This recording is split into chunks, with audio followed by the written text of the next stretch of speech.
Nova Manhã. Entrevista. A gente volta a falar do conflito entre Israel e a faixa de Gaza, entre o grupo armado Hamas. Quem está conosco aqui para nos ajudar a entender essa situação é o professor de Relações Internacionais da ESPM, Leonardo Trevisan.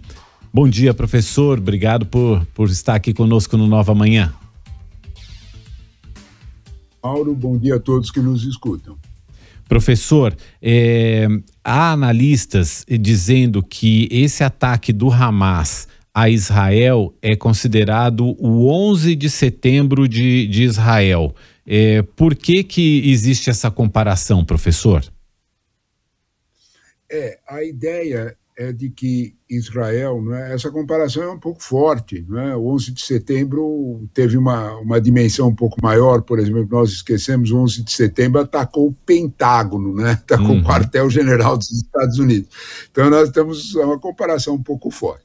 Mas, de alguma forma, a ideia que está por trás dessa comparação é a ideia da surpresa, É a ideia de que uma potência militar como Israel, não nos esquecemos, Israel é de longe a maior potência militar do Oriente Médio, e isso é indiscutível.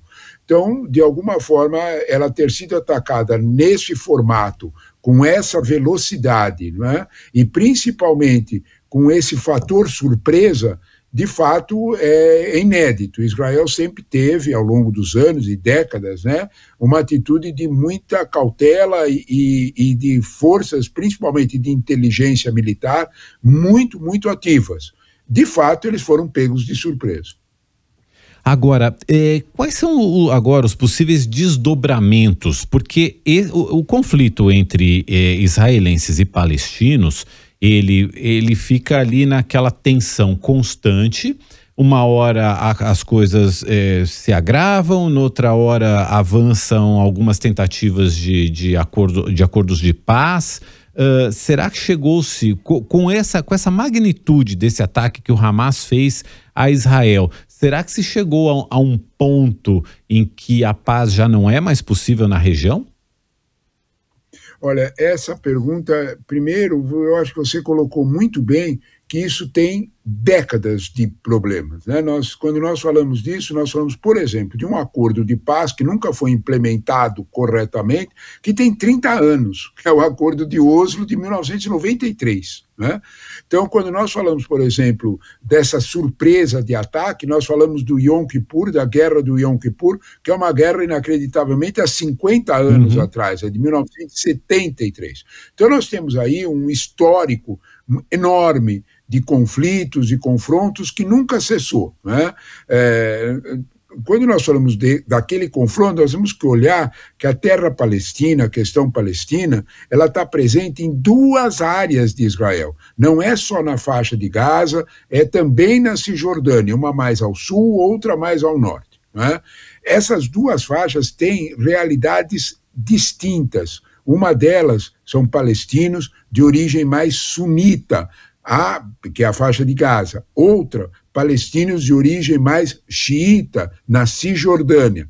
Qual é a grande diferença disso? Proximidade ou não com o Irã, que é o grande inimigo de Israel naquela região como Estado organizado. É nesse contexto que a gente precisa entender a duração desse confronto. É claro que neste momento, com o calor da hora, com o calor de quase 600, de mais de 600, 700 mortos pelas últimas contas em Israel, é claro que isso é surpreendente, é um ataque muito forte. Mas é preciso entender isso historicamente, não é a primeira vez. A resposta de Israel será muito forte. Eu chamo a atenção para a expressão usada pelo primeiro-ministro Benjamin Netanyahu, a expressão de que a resposta de Israel será, abre aspas, sem precedentes. Israel já concentrou na fronteira de Gaza mais de 100 mil soldados. Ela está completando uma operação de limpeza em seu território, ou seja, o exército israelense está expulsando os atacantes. A resposta virá dentro de algumas, se não horas, pelo menos dentro de alguns dias. A gente está conversando com o professor de Relações Internacionais da ESPM, Leonardo Trevisan. Professor, esse conflito entre israelenses e palestinos, ele gera paixões dos dois lados. De um lado, dizem que o Hamas é um grupo terrorista. Do outro lado, dizem que Israel condiciona os habitantes ali da faixa de Gaza praticamente ao maior, usa essa expressão de que Gaza é o maior presídio a céu aberto do mundo. O senhor está nos ajudando a analisar essa questão racionalmente com o distanciamento que a gente precisa ter. Como encarar essa questão olhando por esses dois lados, professor? Olha, eu gostei muito dessa pergunta, porque essa pergunta coloca as coisas, Mauro, na sua devida dimensão. Não, como diria minha tia-avó, que não ouviu falar de Israel, né? Quando um não quer, dois não brigam. Né? Muito simples assim. Né? Então, é evidente que os dois lados têm as suas razões. Né? A sua expressão, vamos começar por esse lado e depois nós analisamos o outro. Né? A sua expressão de que Gaza é uma prisão a céu aberto é impossível de ser negada. Né? Em Gaza vivem 2,3 milhões de pessoas. Só essa informação basta. É a maior concentração humana em espaço de terra, ou seja, tem a maior densidade demográfica. Mora tanta gente junto em um pedaço menor de território do mundo. Não tem nenhum lugar do mundo que tenha essa densidade demográfica, nem em Manhattan. Então, quando a gente olha para isso, você está vendo uma situação de forte tensão. O que é que acontece? Como Israel é atacada pelo Hamas, Israel impôs um bloqueio violento territorial a essa região. Ou seja, o Hamas é circunscrito a essa região. O povo palestino nessa área da faixa de Gaza é circunscrito. A resultado disso é uma carência absoluta de quase tudo. Para a gente ter uma ideia do que nós estamos falando, né, é preciso ver alguns números sobre a faixa de Gaza. O desemprego na faixa de Gaza, dado o bloqueio econômico e territorial, é de 47%. Eu vou repetir o número, 47%. Ou seja, praticamente a metade dos palestinos que vivem na faixa de Gaza tem trabalho. Entre os jovens de 18 a 24 anos, onde o Hamas mais recruta seus militantes, esses jovens têm um dos maiores índices de desemprego do mundo, 68%. O índice de pobreza absoluta em Gaza ultrapassa 80%.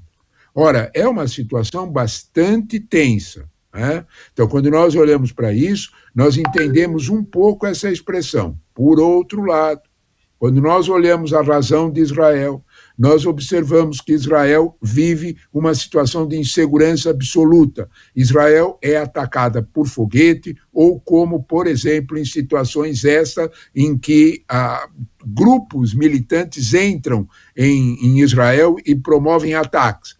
Agora saiu um pouco da nossa memória, Mauro, mas a gente precisa lembrar que desde os anos 90 até praticamente 2010, Israel sofreu sucessivos ataques suicidas. Grupos de palestinos do Hamas atacavam Israel em ônibus, em escolas, situações dramáticas. Né? Então, quando as pessoas olham e dizem, olha, são 700 mortos, eu digo, olha, cuidado, porque historicamente Israel já sofreu ataques brutais semelhantes a esse de ordem suicida, atacante suicida. Quando você olha para isso, você observa que os dois lados têm as suas mágoas, os dois lados têm os seus sofrimentos, mas vamos completar a palavra, os dois lados têm os seus ódios. Isso. Essa situação é uma situação de muita tensão. O mundo fica absolutamente preocupado com isso, porque isso, evidentemente, pode provocar uma guerra em larga escala.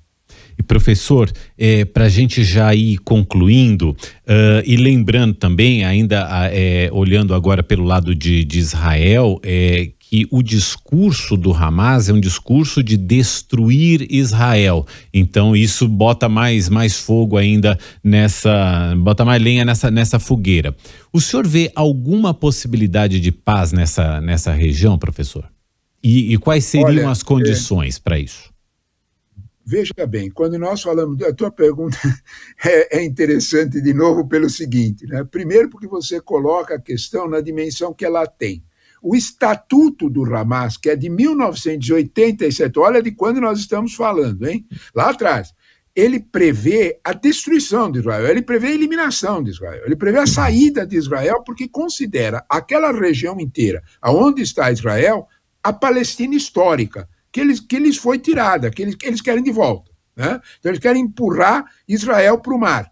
A resposta é idêntica dos israelenses. Eles também gostariam de empurrar os palestinos para o mar. Né? Uhum. Só que nós estamos falando de milhões de pessoas. Né? Então, quando nós dizemos isso, nós somos obrigados a usar uma expressão que é fato. Né?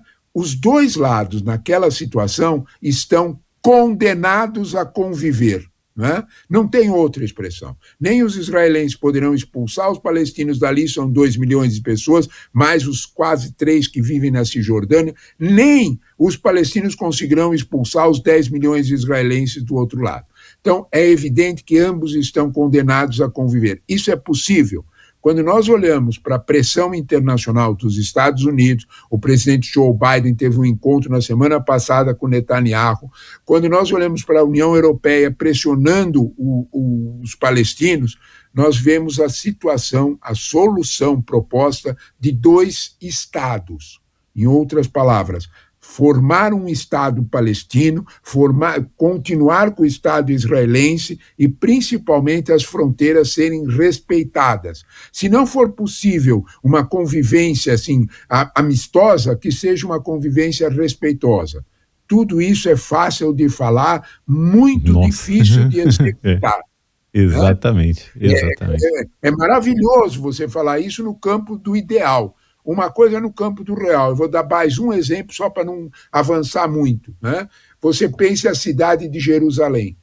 Os 2 querem Jerusalém para si. Na verdade, os 3. Porque em Jerusalém nós temos 3 religiões. Nós temos os cristãos, os islâmicos e os judeus.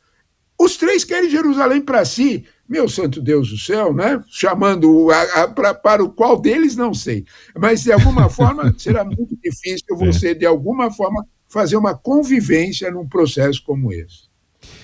A gente agradece muito ao professor Leonardo Trevisan, professor de Relações Internacionais da ESPM, por nos ajudar a compreender o que está se passando e o que vem se passando nas últimas décadas lá no Oriente Médio, mas especialmente nesse conflito entre judeus e palestinos. Professor, muito obrigado. Volte sempre aqui ao Nova Manhã. Muito obrigado pela ajuda hoje. Obrigado a vocês, Mauro, pelo convite. Um bom dia a todos. Bom dia.